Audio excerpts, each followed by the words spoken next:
আমি এরকম করে দাঁড়াইছি, ফোঁস ফোঁস আওয়াজ হচ্ছে। কিসের আওয়াজ এটা? ওদিকে দেখছি, ওদিকে কোনো সাপ টাপ তো দেখছি না।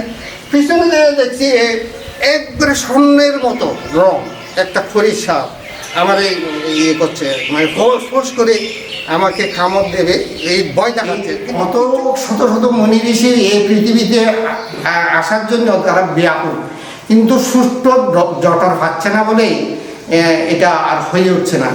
প্রিয় দর্শক বন্ধুরা, হ্যালো ইন্ডিয়া বাংলা চ্যানেলে আপনাদের সবাইকে স্বাগত। সম্প্রতি বীরভূমের জয়দেবে কদমখণ্ডী শ্মশানের কাছে শ্রী শ্রী স্বামী স্বরূপানন্দ পরমহংসদেব ওরফে শ্রী শ্রী বাবামণির ভাবাদর্শে প্রতিষ্ঠিত আশ্রম অখণ্ড মিলন সেবাশ্রমে গিয়ে সাক্ষাৎ হয়েছিল আশ্রমের বর্তমান অধ্যক্ষ গোপাল ব্রহ্মচারীর সাথে।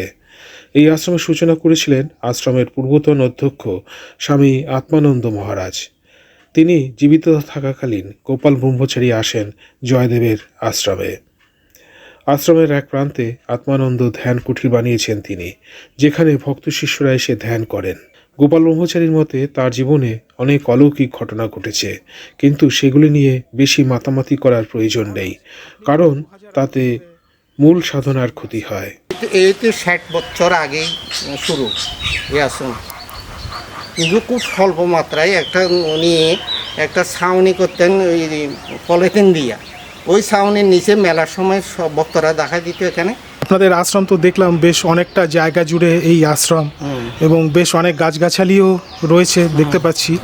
তো মহারাজ, আপনার আগে তো উনি ছিলেন, আত্মানন্দ উনি ছিলেন মহারাজ ছিলেন, তারপরে আপনি এসেছেন 2011 সালে। উনি এখানে নিয়ে এলেন 2011 সালে। আচ্ছা, উনি জীবিত অবস্থায় আপনি এখানে এসেছেন। আপনি সরাসরি স্বরূপানন্দ মহারাজের কাছ থেকেই দীক্ষা লাভ করেছেন। প্রণবী হচ্ছে আপনাদের ইষ্ট, এবং আপনারা এই মন্ত্রই আপনারা জপ করেন। মন্ত্রের মধ্যে বিশ্বের সমস্ত মন্ত্রতন্ত্র, সব বিশ্বের সমস্ত আদি দেবতা ঋষি মুনি ঋষি এই মন্ত্রকেই সাধনা করে সিদ্ধি লাভ করেছে। যে যেই নামেই ডাকুক, একদিন গিয়ে এই মন্ত্রের মধ্যে তার পৌঁছতে হবে, সাধনার স্তরে আস্তে আস্তে তার কাছেই পৌঁছবে। এই মন্ত্রের মাধ্যমে ওনার সাধনা সিদ্ধি। আর এই মন্ত্র আমার শরীরের ভিতরে অহরহ হচ্ছে, আমার আত্মা হৃৎস্পন্দনে এই মন্ত্রেই হচ্ছে, সব আমার সমস্ত শরীরে এই মন্ত্রই হচ্ছে। কাজেই এই মন্ত্রটাই আমার মূল সনাতনী বলেন প্রতীক ধরতে পারেন এটা আর কি। অন্য অন্য দেবদেবীগুলো আমরা কাল্পনিক করে আমরা ইয়ে করি, তাকে পুজো করি, তার মধ্যে দেখতে চেষ্টা করি সহজভাবে, কিন্তু অ্যাকচুয়ালি আমাকে এই জায়গায় না পৌঁছা পর্যন্ত সাধন সিদ্ধি হবে। এই মন্ত্রেই আমাকে সব কিছু অনেক উদ্দু উঠাবে আর কি। তারা সাধন করে রাম, অন্য অন্য মন্ত্র রিং ক্লিং শ্লিং অন্য অন্য সাধন করে, ঠিক সাধন করতে করতে এই ওকে একদিন না একদিনেও এই মন্ত্রেতে এসে সিদ্ধি, মন্ত্রের মধ্যেই সাধন সিদ্ধি। প্রণবী তো হচ্ছে মূল, প্রণব হচ্ছে মূল মন্ত্র, কিন্তু অন্যান্য ক্ষেত্রে সাধকরা মানে গুরুরা ভক্তদের বা সাধকদের যে মন্ত্র দেন, মন্ত্র দীক্ষা দেন, সেখানে কিন্তু একটা বিজ্ঞান আছে। তার ইষ্ট নির্বাচন করে গুরু তার ভক্তকে বা সাধককে বা শিষ্যকেই বলুন মন্ত্র দান করেন। তাতে কি থাকে না, প্রথমেই থাকে ওং মানে প্রণব, তারপরে বীজ মন্ত্র, তারপর ইষ্টের নাম এবং নম। এটাই হচ্ছে বিজ্ঞান। কোনো নাম, ইষ্ট নাম মানে ইষ্টের নাম মানে এটা প্রাণ, ওমকারেই প্রাণ। ওই ওমকার যতক্ষণ পর্যন্ত অ্যাড না করা হয় মন্ত্রের প্রাণ প্রতিষ্ঠা হয় না। নিষ্প্রাণ মন্ত্র হইল, নিষ্প্রাণ মন্ত্রে কোনোদিন সাধন সিদ্ধ হয় না। হ্যাঁ, সব মন্ত্র খসে গিয়ে তো শেষে প্রণবী থাকে। যেমন বাল্মীকি রামায়ণ, ও এত অন্যায় করেছে, এত মানুষ হত্যা করেছে, কোনো রকমেই ওই রাম রাম মুখে আসে না। তো শেষ পর্যন্ত উনি বললেন মরা মরা করো। এই মরা মরা করতে করতে রাম চলে এলো মুখে। এই রাম করতে করতে রাও নাই, মও নেই, একটা শব্দ ডিবির ভিতরে একটা শব্দ বাইরে হচ্ছে, এটা হলো নাদের ধ্বনি। এখানেই ওনার সিদ্ধি লাভ, এই ধ্বনিটার মধ্যে গিয়ে সিদ্ধি লাভ। রত্নাকার দস্য বাল্মীকি মুনি হলেন। আপনি কিভাবে সাধন মার্গে এলেন? আপনার মধ্যে কখন এই আধ্যাত্মিক বা ঈশ্বর চেতনা আপনার মধ্যে জাগ্রত হলো? তারপরে আপনি কিভাবে এই স্বরূপানন্দ মহারাজের কাছে দীক্ষিত হলেন? পুরো ঘটনাটা যদি একটু বলেন। আমার এই এই ছোটকাল থেকেই আমার এই একটা মানে ঈশ্বর সাধনার প্রতি একটা সবসময় ছিল। ড্রেসটা পরে বসে থাকতাম অনেক সময়। তো আমার কাকা হলো গৃহী সন্ন্যাসী, আমার এক মামা আছে এই হিমালয় চলে গেল, এই সন্ন্যাসী। আর আরও 4 মামা, একজন গৌরিয়া আছে বোধহয়, আরেকজন হলো সন্তোষপুর, 2 জন সন্তোষপুর। আর মাসি থাকে, আমার এক মাসি আছে, এটা বেনারসে থাকে। আর যে আমাদের আশ্রম আছে বেনারসে একটা, এই আশ্রমের কাছাকাছি কলুয়া বলে একটা জায়গা আছে, ওখানেই অবস্থান করে।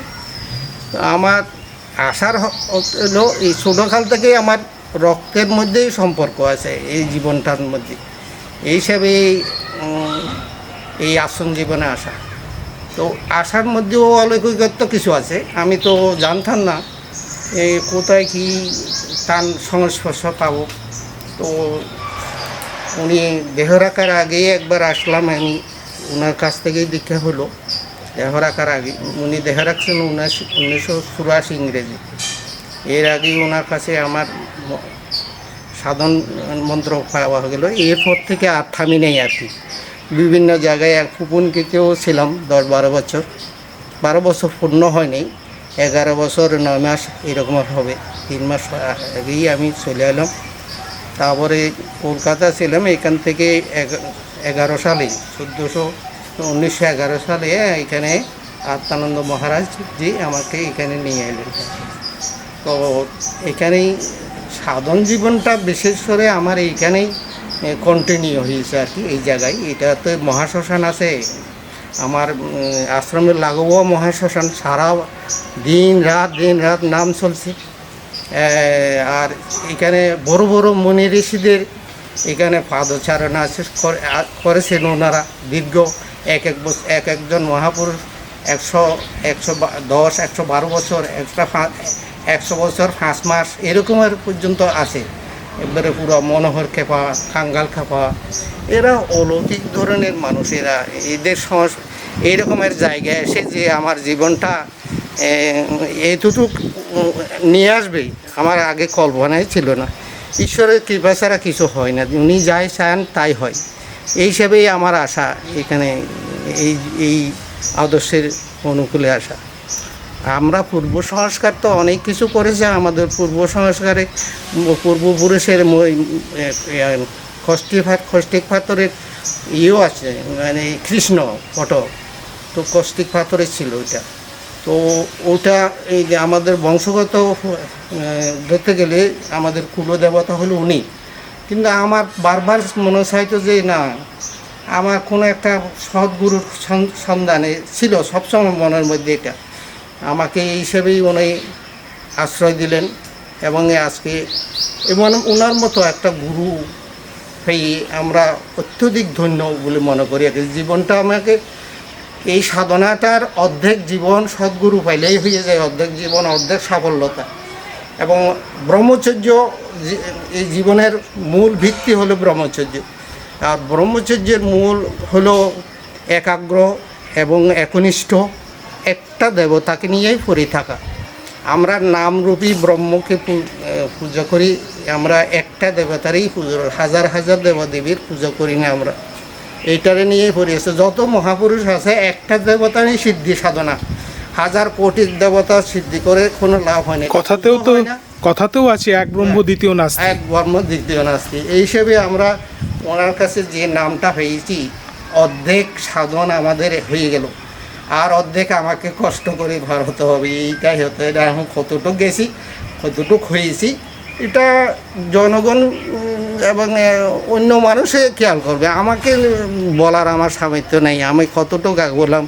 এটা আমাদের উপাসনা মন্দির, এখানে প্রতি সপ্তাহ রোববারে 8টায় উপাসনা হয়। লোক আসে 40-50 জন, কোনো দিনে এর থেকে বেশি হয়ে যায়। আচ্ছা মহারাজ, আপনি কি করে আপনার গুরুদেব মানে স্বরূপানন্দ মহারাজের সাক্ষাৎ পেলেন সেটা যদি একটু বলেন। আমি 19 14 ইংরেজিতে তার আদর্শ অনুপ্রাণিত ওনাকে পেয়ে 1974 ইংরেজি ওনাকে পেয়ে ওনার কাছে আমার দীক্ষা হলো। পরবর্তী এই বছর হয়নি, আরও 2 বছর পরে এসে আমার দীক্ষা হলো ওনার কাছ থেকে। তারপর থেকেই শুরু হলো এই জীবনের সব পূর্ব সংস্কার সব বাতিল করে ওনার এই একটা আদর্শ নিয়েই পড়িয়েছে আর কি। আধ্যাত্মিক যে চিন্তাভাবনা, এটা কিভাবে আপনার মনের মধ্যে এলো? তখন আপনার বয়স কত? আমার বয়স ধরুন তখন 11-12 এরকম হবে। বংশানুক্রমিকভাবে আমাকে বাবা উনিও বলেছেন, বংশানুক্রমিকভাবে আমি হয়তো এই আদর্শে আসতে পেরেছি আর কি, এই সুযোগ হ্যাঁ, পেয়েছি। আপনি যখন ছোট ছিলেন তখন তো আপনি বলছিলেন যে আপনি মাটির কালী মূর্তি তৈরি করতেন করতাম, এবং বলিও দিতেন। সেটা ঘটনাটা একটু বলুন। এই কালী মূর্তি আমি ছোটোকাল থেকেই এটা কালী মূর্তি করে নিজেই মানে পুজো করতাম। তো আমাকে প্রেরণাটা দিল, আধ্যাত্মিক উচ্চতাটা দিল এক মহিলা এসে আমার এখানে পুজো নিয়ে আসলো। উনি বলছেন, আমি কালকে একটা স্বপ্ন দেখলাম, একটা ছেলে এখানে কালী পুজো করছে, আমি পুজো দিতে এসেছি। ওই লোক আরেকজনকে বললো আর কি, ও এসে ওখানে আমাকে দেখা দিল। আমি তখন পূজায় বসেছি। এই পুজোটা দেওয়ার পর থেকে আমি এমন একটা আনন্দ পেলাম যে ঈশ্বর তলে ঈশ্বর বিশ্বাসের প্রগাঢ়ভাবে আমাকে এটা উদ্দীপনা করলো আর কি, এই পুজোটা দেওয়াতে। এটা তখন কত বছর বয়স তখন আপনার? আমার 10-11 বছর বয়স। আচ্ছা, বেশ। তখন তারপর তখন থেকেই আমার এই শুরু। তখন আমার এক দাদা ছিল, ইনি দেহ রেখেছেন, মারা গেছেন। তো উনি ওই সময় পুজো টুজো এগুলো দেখতে পাইতো না। উনি একবার নাস্তিক গোচরে ছিল। এরপর এই যে কালীর দড়ি বাইরে মানে বিসর্জন দিয়ে দিল, এই ঘর থেকে মনটা মানে সাংঘাতিক বিরাজ হলো, গৃহত্যাগ করবে এরকম মানসিকতা ছিল। এরপরে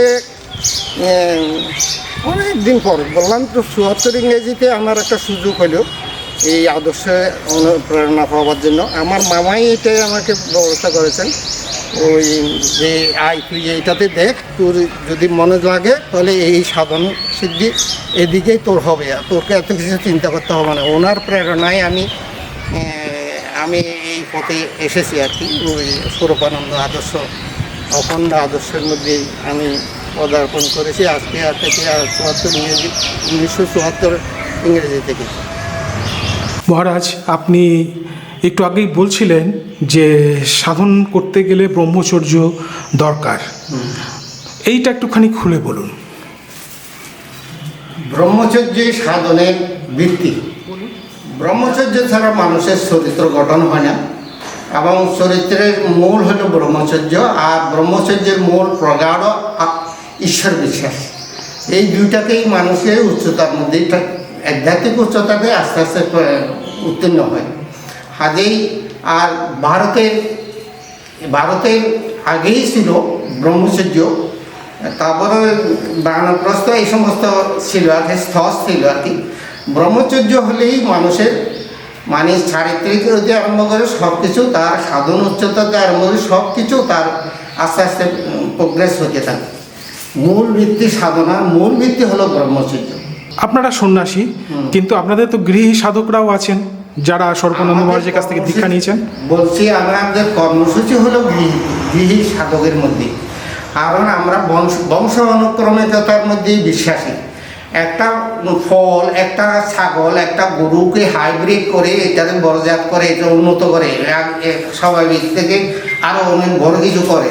একটা ফলকে তার হলো মানে ছোট, এইটাকে বৃহত্তর করার জন্য ওরা নানা রকমের পরীক্ষা নিরীক্ষা। কিন্তু মানুষের উন্নতির কথা তো কেউ বলে নাই। মানুষের ক্রম উন্নতিটা স্বামী স্বরূপানন্দ বলেছেন। আচ্ছা, যারা গৃহী সাধক আপনাদের সম্প্রদায় থেকে দীক্ষা লাভ করেছেন যারা, এবং যারা সংসারী বা গৃহী সাধক, তারা তো ওই নিয়ম মাফিক বীর্য ধারণ করতে পারবেন না। আমরা এই জন্য ওনাদেরকে, গৃহীরা হলো খণ্ডিত ব্রহ্মচর্য, আর ব্রহ্মচারীরা হলো অখণ্ড ব্রহ্মচর্য। আর তাদের মধ্যে একটা বই আছে, বিবাহিতের ব্রহ্মচর্য। বিবাহ মানে তার প্রয়োজনে তার সঙ্গ করবে, আর অপ্রয়োজনে যে মেলামেশা মানে এইটাই হলো তার ব্রহ্মচর্য হলো না। এটা তার দেবমাবন আসারও সম্ভাবনা থাকে না। কৃত্রিম উপায়েই আমি যদি জন্ম নিয়ন্ত্রণ করি তাহলে আমার জঠর শুদ্ধ থাকে না এবং খুব নষ্ট হয়ে যায় এমন পর্যন্ত। এরপরে মেধা শক্তি নিয়ে একটা জন্ম আসবে পৃথিবীতে, এটা চিন্তাই করা যায় না। এই জন্য আমাদের প্রসেস হয় বিবাহিতের ব্রহ্মচর্য। এই বিবাহিতের ব্রহ্মচর্যটা পড়লেই বোঝা যাবে খণ্ডিত ব্রহ্মচর্যের মাধ্যমে আমরা কি করে একটা মানব এই পৃথিবীকে আনতে পারি। কত শত শত মুনি ঋষি এই পৃথিবীতে আসার জন্য তারা ব্যাকুল, কিন্তু সুষ্ঠু জটর পাচ্ছে না বলেই এটা আর হয়ে উঠছে না। বাবানে আশা ছাড়ে নেই, যদি একদিন এটা যদি না হয় আমি গোবরে পদ্মফুল ফুটাবো বাবানের কথা। এই হিসাবে উনি এটা এই মহান ব্রত নিলেন। 300 বছর ব্যাপী ধারাবাহিকভাবে 9টি প্রজন্ম, 99 বছরে 33 বছরে এক প্রজন্ম হিসেবে 300 বছর ব্যাপী এই কাজটা আমার ধারাবাহিকভাবে এই কাজটা চলতে থাকবে। এই কর্মসূচি আমাদের হলো চরিত্র গঠন আন্দোলন। এটা নিয়ে আমরা সামনে যুগ উপযোগী ধরতে গেলে বর্তমান দেখেন চারিদিকে যেই চরিত্রের মানে বিকৃতি, মানুষ এই মোবাইল টোবাইল থেকে নানা রকম কিছু দেখে দেখে এমন হয়ে গেছে, মানে একটা অধঃপতনের শেষ সীমায় চলে গেছে। এই সময় যে এরকমের একটা আদর্শের প্রয়োজন আছে, এটা বা অনেক যুগ, এই জন্য আমরা একটা যুগ অবতার বলি ওনাকে। আচ্ছা, এই যে খণ্ডিত ব্রহ্মচর্য সম্পর্কে বলুন। খণ্ডিত ব্রহ্মচর্য যার প্রয়োজন ছাড়া কোনোদিনও ভাই বোনের মধ্যে অবস্থান করবে, তাদের মধ্যে প্রয়োজন ছাড়া কোনোদিন ওরা যাবে না, কোনোদিন মিলিত হবে না। আর নিষ্প্রয়োজনে যেভাবে হেলে ঢেলে যে জীবনটা ভাই খাটে দিচ্ছে, এটা অ্যাকচুয়ালি একজনের অনিচ্ছা, একজনের ইচ্ছা থাকে। অনিচ্ছার মধ্যে যদি আমার ইচ্ছাটা পোষণ করে তাহলে তাকে দর্শন করা হলো, এই জিনিসটা খেয়াল রাখতে হবে। দর্শনের অপরাধে অপরাধী হলো।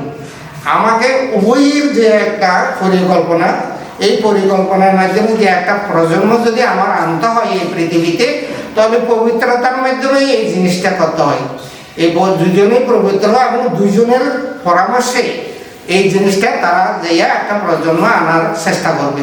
আচ্ছা, এই যে খণ্ডিত ব্রহ্মচর্য যেটা বলছেন, সেটা একটা নিয়ম শৃঙ্খল জীবন দর্শনের কথা বলছেন। অবশ্যই প্রণবী হচ্ছে আপনাদের ইষ্ট, প্রণব মন্ত্রই হচ্ছে আপনাদের ইষ্ট মন্ত্র। তার মানে কি আপনারা প্রণব মন্ত্র ওম জপ করছেন। এই প্রণব মন্ত্র জপের সাথে সাথে কিভাবে সাধনটা হয় সেইটা যদি একটু বলতে পারেন। সাধনটা কিভাবে হয় এটা যার যার ইষ্টের প্রতি একনিষ্ঠ এবং একাগ্রতা, বিশ্বাস, এইটার উপরেই ভিত্তি। আমার শাসন প্রথা কীভাবে হয় এটা একটা বিশ্লেষণ করার জিনিস নয়। আমার সাধন পথটা আমার সুগম করবে আমার ব্যক্তিগত উপলব্ধি দিয়া, এবং আমি কতটুকু তার সন্নিবেশে আসতে পারছি এটা আমার বিশ্বাসে কাজ দেবে। বিশ্বাস না, আমি বলছি যে ধরুন এই যে আমি ওম মন্ত্র জপ করছি, এটা তো একটা ক্রিয়া। তো সেই ক্রিয়া থেকে আমার মধ্যে কীরকম অনুভূতি আসবে এবং আমি কিভাবে সেই পরম ব্রহ্মর সঙ্গে মিলিত হতে পারবো, মানে আত্মার সঙ্গে পরমাত্মার মিলন যেটাকে বলা হচ্ছে এক কথায়, সেইটা কিভাবে হচ্ছে সেইটা যদি বলেন। এটা আমার শ্বাস প্রশ্বাসের মাধ্যমেই হচ্ছে, কিন্তু আমাকে প্রতিটা শ্বাস প্রশ্বাসের নাম ইষ্ট নাম জপ করে যেতে হবে। আমাদের মালা নেই, ইয়ে নেই, করও করি না, মালাও করি না। আমরা শ্বাস প্রশ্বাসের মাধ্যমে আমরা এই ওনাকে পরব্রহ্ম ওঙ্কার এই মহানামকে ভগবান রূপ ধারণ চিন্তা করে আমরা তাকেই স্মরণ করতে থাকি অহরনিশ। এই স্মরণ করতে করতে করতে করতে এক সময় আর তাকে ব্রহ্ম মধ্যে স্পষ্ট উপলব্ধ করা যায়। যারা মহাসাধক এরা পারে এটা, এবং এটা প্রমাণও আছে যথেষ্ট। এবং এমনকি সময় এমন পরিস্থিতি হয় ওই ব্রহ্ম মধ্যে থেকেই একটা জ্যোতির সৃষ্টি হয়। এই জ্যোতি থেকে এটা কিন্তু শেষ নয়, আরও কিছু আছে। সাধন কোনোদিন শেষ বলতে নাই। আমাকে সামনে আসবে নয় ইতি, আমাকে সামনে ইতি নাই এখানে। এই জন্য এটা প্রকাশ করাও যায় না সাধন। আর ভগবান সম্বন্ধে কেউ বলতে পারবে না যে আমি তাকে দেখেছি, সব কিছু দেখেছি। এটা একটা আমার অন্তরের একটা বহির প্রকাশ, এটা আমি একটু উপলব্ধি করতে পারি। এই জন্য এই জিনিসটাই হলো আমাদের অ্যাকচুয়ালি বুঝিবার একটা কৌশল আর কি আমার মধ্যে। যত করবো অত উঠতে ইচ্ছা হবে না, তার সামনে থেকে যেতে ইচ্ছা হবে না, নাম করার শেষ এরকম কোনো শব্দ নেই। কিন্তু আমরা চেষ্টা করি একটু বসে তাকে মনটা একাগ্রতা করার, কিন্তু আমাকে সব সময় নাম করতে হবে, কাজে কর্মে, খাইতে বসতে, এমনকি পায়খানায় করতে পর্যন্ত আমাকে নাম সারাতে বন্ধ নেই, নামও বন্ধ নেই, এই হিসাবে আমাকে করে যেতে হবে। কিন্তু কখন শেষ কখন শুরু এটা আমার বলার কোনো সুযোগ নেই। এই কথা নির্দিষ্ট করে বলা যাবে না।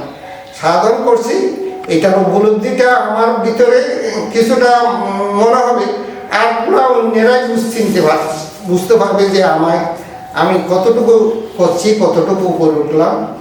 আচ্ছা, এই প্রণব মন্ত্র জপের সাথে সাথেই তো ধ্যান করতে হয়। এই ধ্যান করতে হয়, তার মানে জপ আর ধ্যান আর জপ একটা অপরের সহায়ক, কিন্তু আলাদা কিছু নয়। কিন্তু ধ্যান আমি জপ করতে করতে করতে করতে করতে ধ্যানস্থ হলাম, ধ্যান করতে করতে করতে করতে করতে আমি তার প্রতি একটা সন্নিবেশ বা কাছে অনুভূত হলো, আমার গুরু মধ্যে তাকে যেন দর্শন করছি এরকম অনুভূত হবে। তা এই সাধনা করতে করতে তো সাধকের অনেক অনুভূতি হয়, অনেক ক্রিয়া প্রতিক্রিয়া হয়। এইটাই আমার সাধক, তার দেখবেন যে সাধনা করেছে তার বাক্যবৃত্তি বা কথা একটু কমে যাবে, খুব রিজার্ভ থাকার চেষ্টা করে, এইসব কথা বলে না এরা। তো সমুদ্রে যেমন গভীর সমুদ্রে দেখবেন তরঙ্গ নেই, যেমন কাছাকাছি উপকূলের কাছাকাছি যত তরঙ্গ। আজ এই সাধনা এমন একটা জিনিস, গভীরে চলে গেলে তার আর মুখ দিয়ে কোনো কথা বাইর হয় না, এবং তাকে বিশ্লেষণ করেই বলারও সামর্থ্য থাকে না তার। এই জন্য আজ পর্যন্ত এত সাধু এই ঈশ্বর সম্বন্ধে বা তার সম্বন্ধে, ভগবান সম্বন্ধে স্পষ্ট কিছু বলে যেতে পারে নাই কেউ। মহারাজ, আপনার জীবনে তো বেশ কিছু অলৌকিক ঘটনার কথা আপনি বলছিলেন, তো সেগুলো যদি এক দুটো ঘটনা যদি আবার একটু পুনরুল্লেখ যদি করেন। আমার ঘটনা অ্যাকচুয়ালি আমার গুরুদেবও বলেছেন যে অলৌকিক কিছু, এটা একটা স্বাভাবিক ব্যাপার, এটা বলার কিছু নেই। আর অলৌকিক সম্বন্ধে আমি যেমন আমার ব্যবহারে সাবধান করে দিয়েছি, আমি অলৌকিক আমার যত লৌকিকভাবে আমি পৃথিবীকে এই ধর্মটারে প্রচার করতে চাই, অলৌকিকটা ক্ষণিকের, এটা থাকবে চলে যাবে, এর মতো বিজলির মতো। কাজেই এটাকে বিশেষত্ব দিয়ে এইটার দিকে ঝুঁকে যাওয়া মুশকিল। অনেক সাধক এই অলৌকিকত্ব দেখাই শেষ পর্যন্ত মানে সব কিছু বিলীন শেষ হয়ে গেছে, তার জীবনটাই শেষ হয়ে গেছে। আচ্ছা, অলৌকিক দিয়ে মানুষকে কনভিন্স করার চেষ্টা করো না তোমরা, এটা জীবনের স্বাভাবিক বলে ধরে নেবে, এবং এটা প্রচার করতে না করে দিচ্ছেন। উনি যেমন ওনার ব্যাকরণ প্রচার করতে না করে দিচ্ছেন, আমাদের ব্যাপারও তদ্রূপ, আমরা ওনাকেই তো অনুসরণ করবো। এই জন্য অলৌকিক জিনিসটা দিয়ে মানুষের আমরা বেশি যুগাবার আমাদের চেষ্টা করি না, জীবনটাই আমরা তাদের কাছে তুলে ধরি, একটা মানুষের বাস্তব জীবন, এটাই তার বিশেষ পাওনা। অলৌকিকটা বিশেষত্ব নয়, যে কেউ অলৌকিকত্ব দেখাতে পারে, কিন্তু এটা ক্ষণিকের। আচ্ছা, বুঝলাম। এবার আপনার সঙ্গে যে একটি ঘটনা ঘটেছিল, আপনি যে আলো দেখেছিলেন, সেই ঘটনাটা যদি একটু বলেন। উপরের আমি যখন কুপনকে ছিলাম, উপরে ওনার ঘর ছিল, এই নিচে আমি থাকতাম। কোন জায়গায় এটা কুপন কি বোকারো স্টিল সিটের এখানে, শ্বাস বোকারো কুপনকিতে, ওখানে থাকতাম, নিচতলায় আমি থাকতাম। একবার আলোকিত হয়ে গেল ঘরটা, অনেক রাত 1টার দিকে হবে। তো দূরে উঠে দেখলাম ওনার ঘর ঢুকতেই আলোটা দাপ করে নিভে গেল। এই একটা ঘটনা দেখলাম আমি। এরপরে দেখলাম আমি একদিন বোঝে এত পরিচর্যা করছি, কই তুমি আসছো যে, এটা আমি কী করে বুঝবো? এইটা বুঝে দিলেন উনি পরের দিন, যে 2টা পায়ের ছাপ ওনার পাদানির মধ্যে পড়ে আছে। এটাতে আমাকে বিশ্বাসটা প্রবল হলো, আরও উনি আছেন আমাদের সাথে, এই বিশ্বাসটা প্রবল হলো। এই হিসাবে অনেক আরও আছে, অনেকে ওখানে থাকাকালীন, যেমন একটা আমি রাস্তার মধ্যেই আমাকে আমাকে পরিচালনার জন্য আরেকজনকে দিয়েছিল, ব্রহ্মচারী। উনি আমাকে রাস্তার মধ্যেই কাজ কিছু পাচ্ছে না আর কি, আমার দিয়ে তো কাজ করার জন্য হয়তো নির্দেশ আসছিল উপরের থেকে। ওই রাস্তার মধ্যেই থালি করেছে, এখানে বাইক গাছ আছে, বাইক গাছ পরিষ্কার করছি। একদিকে বাইক গাছটা পরিষ্কার করলাম, ওইদিকে দিয়ে দাঁড়ালাম আমি, দাঁড়িয়ে আবার সামনের দিকে আর পরিষ্কার করছি থালি করার জন্য। কুমড়া গাছ লাগাবে এই আমি বুঝে সুঝে করছি, কিন্তু ওনার নির্দেশটা পালন করছি আমি তো জানি এখানে কি কুমড়া এত জমি আছে, তা তো হতে পারে ওই হয়তো আমাকে দিয়ে অনেক ছাবে রাখার জন্য হয়তো এরকম। আমি এরকম করে দাঁড়াইছি, ফোঁস ফোঁস আওয়াজ হচ্ছে। কিসের আওয়াজ এটা? ওদিকে দেখছি, ওদিকে কোনো সাপ ঠাপ তো দেখছি না, পিছনে দেখছি একবারে স্বর্ণের মতো রং একটা খড়ির সাপ আমার ইয়ে করছে, মানে ফোঁস ফোঁস করে আমাকে কামড় দেবে এই ভয় দেখাচ্ছে, কিন্তু কিচ্ছু করলো না আমার পিছনেই। আমি লাফ দিলাম, সামনে নিচু জায়গা আছে, লাফ দিলাম, আমার দিকে কিছুক্ষণ এমনি দেখে রইলে, তারপর সাপটা নিচের দিকে কোথায় যেয়ে গেল। সোনার মতন রং ছিল, একবারে সোনার মতো রং, একটু দেখতে চকচক চকচক করছে। তো ছোট এই যে অলৌকিক, এইগুলো অলৌকিক বলা যায়, তবে বাস্তব এইগুলো এইরকম হতেও পারে যে আমি জঙ্গলের ভিতরে সাপ থাকতেও পারে। তো আমার মনের মধ্যে হলো এইটা একটা আশ্চর্য, কারণ কাজ করতেই ভালো কাজ করছি না। এটা ভালো কাজ হলো, জমি আছে আমাদের 50 বিঘা জমি, ওখানে করতে পারি। এই যে রাস্তার মধ্যে কুমড়ো গাছ লাগাবো কেন? অতগুলো আকাশ করছি, উনি হিসেবে হয়তো আমার মনের ভিতর হলো যে হয়তো, তা ওনাকে যাইয়া বললাম আমার সাপে দৌড়াইলো, হয় তখন উনি হাসলো একটু, হেসে হাসে বাদ দিয়ে। তাহলে এটাই হচ্ছে আপনাদের আত্মসাধন কেন্দ্র। হ্যাঁ, এখানে বসে জব করা হয়। এই সাউন্ডটা হলো কানে আর নামটা হলো মনে। আপনাদের আত্মানন্দ সাধন কুটির দেখলাম, তো এই আত্মানন্দ সাধন কুঠির এখানে বসেই সবাই মিলে সাধনা করেন।